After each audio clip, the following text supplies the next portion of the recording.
Groupe Pelou, l'immobilier bien plus encore présente. Le Grand Matin Week-end Sud Radio. Osez investir, Thomas Binet. Et bonjour Thomas. Bonjour Laurence. Au sommaire d'Oser investir ce matin. Eh bien, on va voir si le marché de l'immobilier est en pleine déroute et on en parlera d'ailleurs dans le prolongement de ce premier conseil de la semaine avec Loïc Quentin qui est président de la FNAIM.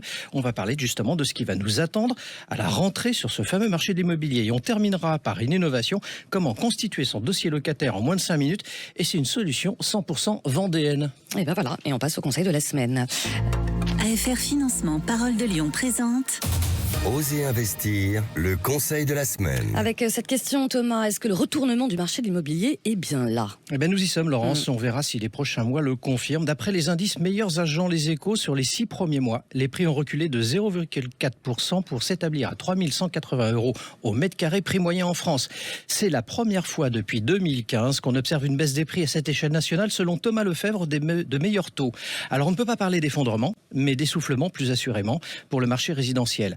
Car ce qui avait débuté en début d'année s'est confirmé au deuxième trimestre. Du coup, la situation s'aggrave et les professionnels se sentent abandonnés par les pouvoirs publics. L'immobilier neuf en est la bonne illustration. Alors justement, quelles conséquences voyez-vous à cette situation du coup ? Déjà, l'immobilier neuf, je viens d'en parler, qui s'enlise. Les crédits ne sont plus vraiment accordés. Dans l'ancien, les acheteurs et vendeurs se regardent en chien de faïence. L'inflation est bien présente. De fait, les premiers touchés par cette situation sont les primo-accédants aux revenus modestes qui se voient privés d'achats immobiliers. Alors n'oublions pas également que les contraintes liées à la rénovation énergétique pénalisent le marché de la revente. Oui, forcément, la question qu'on se pose tous, est-ce qu'on peut prévoir le moment où l'on va enfin sortir de cette situation ? Alors, très difficile à dire aujourd'hui. Cependant, les professionnels reconnaissent la nécessité, pour que le marché redevienne fluide, de voir les prix de vente baisser. Alors, selon Charles Marinakis, président de Century 21, il faudrait que les prix baissent d'au moins 10% cette année. Et nous en sommes très loin. Nous n'avons pas été habitués à cette situation ces dernières décennies. Alors, il va falloir s'armer de patience. Ben voilà, on patiente. Allez, votre invité de la semaine ce matin, Thomas, nous sommes avec Loïc Quentin, président de la FNAIM, Fédération Nationale de l'Immobilier, qui a été créée en 1946. Première organisation syndicale des professionnels de l'immobilier, composée notamment de 43 000 salariés. Bonjour. Bonjour Loïc Quentin. Bonjour Thomas. Alors on vous reçoit aujourd'hui à l'aube de ces départs en vacances, alors que le semestre qui vient de s'écouler a été chargé en émotions dans le secteur de l'immobilier. Alors à quoi devons-nous nous attendre sur le deuxième semestre 2023 ? Mais juste avant de faire un peu de perspective et de prospective avec vous Loïc Quentin, nous vous recevons au micro d'Oser Investir. Depuis 6 mois, les professionnels de l'immobilier sont sidérés de la situation et de son évolution.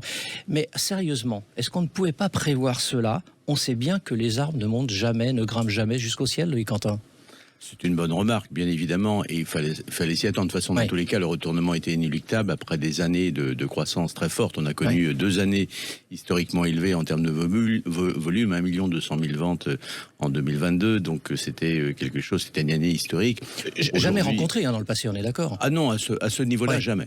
On avait atteint des seuils, on est monté progressivement, et de façon corollaire avec la baisse des taux d'intérêt. C'est la baisse des taux d'intérêt qui a alimenté la dynamique du marché, donné une capacité d'emprunt de remboursement aux ménages français par un crédit qui coûte de moins en moins cher. Mais alors justement, est-ce que les professionnels sont pas un petit peu enfantins sur le raisonnement, pardon de le dire ainsi, 1 200 000, chaque année on a battu des records, tout d'un coup on arrive à ça. Alors évidemment il y a un retournement de marché ou un début de retournement de marché, mais franchement il faut être lucide. Mais les professionnels ne s'en plaignent pas, les professionnels sont des libéraux, des chefs d'entreprise et savent s'adapter aux circonstances d'un marché lorsque celui-ci doit être régulé. Je crois qu'on est sur un marché classique d'offre et de demande. Aujourd'hui, on a une contraction de la demande par une baisse de la capacité d'emprunt. Ça va nécessiter un ajustement par les prix et nous, on ne le cache pas. Dès le mois de janvier, moi, j'ai annoncé une baisse nécessaire de 5% sur les prix. On va l'atteindre à fin 2023. C'est un minimum. Dans tous les cas, la capacité d'emprunt des ménages a été réduite à un taux qu'on était précédemment à un taux de 1%, on passe à 4%. C'est 25%. Et peut-être 5%, pardon, Loïc Quentin, en début 2024, c'est ce qu'on prédit. On anticipe. Moi, au mois de janvier, on avait pronostiqué 4%, notamment de taux d'intérêt. Et on va y arriver avant la fin de l'année. Et on risque de flirter avec la barre des 5%. Sur les taux d'intérêt, on est incapable de faire de la prévision. Aujourd'hui, actuellement encore, on voit il y a une crise sur les marchés financiers. La BCE, dans tous les cas, veut lutter contre l'inflation, veut ramener l'inflation à 2%. On est à 4,5% en France. La seule façon, c'est d'augmenter les taux d'intérêt. Alors, Quel score en 2023 ? Vous avez dit 1 200 000 précédemment. Vous pensez qu'on arrive Atterrissage à 950 000. 950 ? Oui. Bon, c'est vrai que vous êtes beaucoup de professionnels à vous mettre d'accord sur ce chiffre. Oui, la profession est unanime. On a annoncé ce chiffre d'une dernière conférence de presse début juin. C'est un chiffre qui est réalisable parce qu'il reflète les tendances observées sur les 3 derniers mois. Et avec une chute de prix, bien évidemment, de 5% qu'on estime à la fin de l'année, mesurée sur une année, mais qu'il faut également compléter de l'inflation, parce qu'on a une inflation de 5 points. En réalité, une baisse des prix faciale de 5%, c'est en réalité 10% conjuguée à l'inflation. Alors justement, vous parlez de la baisse des prix. J'ai évoqué il y a un instant Charles Marinakis de Century 21 qui dit qu'il faudrait que ça baisse au minimum de 10%. D'autres professionnels évoquent 20%. D'abord, est-ce que vous y croyez et est-ce que ça suffira ? Alors, oui, bien évidemment. De toute façon, on ne peut pas faire autrement. Il faut que ça baisse. Il faut que ça baisse. Ouais. Je dirais, c'est mathématique. C'est mathématique. Ouais. Ça fait partie. On a déjà connu des périodes comme ça dans l'histoire. Si on regarde les crises précédentes, on en a connu la crise des années 90. À Paris, c'était 40% de décélération des valeurs. Paris va connaître une forte baisse. Mais cette crise, elle sera plus violente. Mais est-ce qu'on est d'accord pour dire que les premiers touchés, les premiers touchés, c'est les ménages les plus modestes. Voilà. De toute façon, les primo-accédants n'ont jamais été aidés dans ce pays depuis une bonne dizaine d'années. Alors, primo-accédants en revenu modeste, double peine. Oui, tout à fait. Et même ceux qui sont en revenu moyen, double peine également, puisque dans tous les cas, ils n'ont pas d'aide pour leur permettre d'accéder à la propriété. Alors que c'est la fonction principale d'un État de permettre à ses concitoyens, aux jeunes notamment, d'accéder à la propriété. Mais tout simplement, même de se loger, parce que la tension, elle est aussi sur le parc locatif et la rentrée va être compliquée au mois de septembre. Alors, on a observé qu'en 2022, les Français ont perdu 18 mètres carrés de pouvoir d'achat immobilier. Oui, c'est par la baisse de la capacité d'emprunt. Dans la mesure où les taux d'intérêt augmentent, et on les réduit. Les capacités de remboursement sont les mêmes, mais la capacité d'emprunt, elle est inférieure. Et dans ce cas-là, ou on réduit sur la surface, ou effectivement on abandonne ce désir, ce choix d'accéder à la propriété, ou alors on reste locataire. Et c'est bien là, et on provoque une rupture grave dans le parcours résidentiel des Français.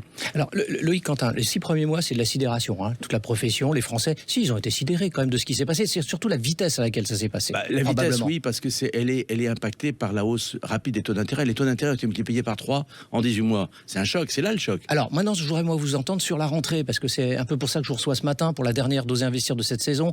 On doit s'attendre à quoi ? Ça va s'accélérer ? Ça va se calmer ? C'est quoi demain ? De toute façon, la seule variable, si vous voulez, sur laquelle on peut se fonder pour faire de la prévision, c'est notamment l'augmentation des taux d'intérêt. On peut monter à 5, on peut monter à 6, on peut aller à 7, on peut aller à 8, on ne sait, personne ne peut le prédire.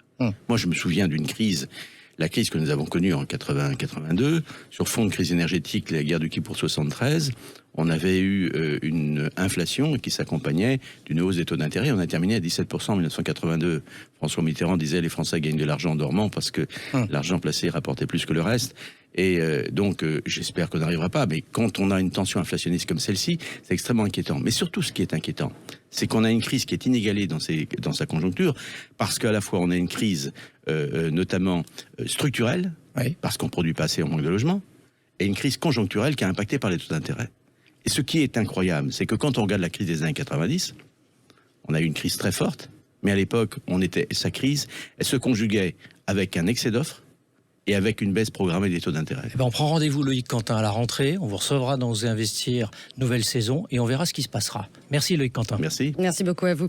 Allez, on passe à l'innovation de la semaine avec vous, Thomas Binet. Comment réussir à constituer son dossier en moins de 5 minutes et 100% en ligne quand on est candidat locataire ? Laurence, si vous cherchez à louer un appartement ou une maison, il vous faudra réunir des pièces administratives, et ce, à chaque fois que vous déposerez un dossier de candidature. C'est laborieux, long.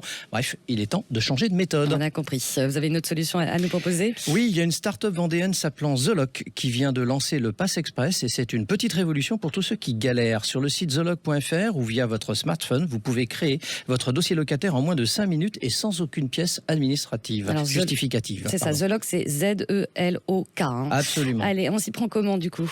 Très concrètement, vous munissez de votre carte d'identité de vos identifiants impôts.gouv et CAF. Une fois les données téléchargées de manière sécurisée et cryptée, TheLock vous délivre un accord de garantie universel avec un loyer mensuel chargé maximum. La vérification biométrique de votre identité et les informations fiables permettent d'améliorer la qualité de son dossier et de trouver rapidement un logement partout en France. Alors justement, en parlant de fiabilité, en quoi les loueurs et les agences peuvent se fier à cette solution? Justement, The Lock intervient comme tiers de confiance et agrée chaque dossier. Pour le locataire, plus besoin de recommencer son dossier à chaque fois. Il connaît exactement son loyer éligible. Pour le professionnel de l'immobilier, en se connectant à son espace The Lock, il récupère le dossier complet et les données essentielles à son dossier. Il n'a plus besoin de vérifier l'ensemble du dossier. C'est The Lock qui en a la responsabilité et qui le décharge de toutes ses tâches administratives. Elle est finie, faux documents et la phobie administrative, Laurence. Ça c'est plutôt pas mal. thelock.fr. Merci beaucoup mon cher Merci Thomas. à vous, et on Laurence. retrouve à la rentrée pour On prend rendez-vous, septembre. Allez, on prend rendez-vous. Bel été à vous. Vous Merci. aussi, merci. Le Grand Matin Week-end Sud Radio. Osez investir, Thomas Binet. Avec Groupe Pelou, l'immobilier et bien plus encore.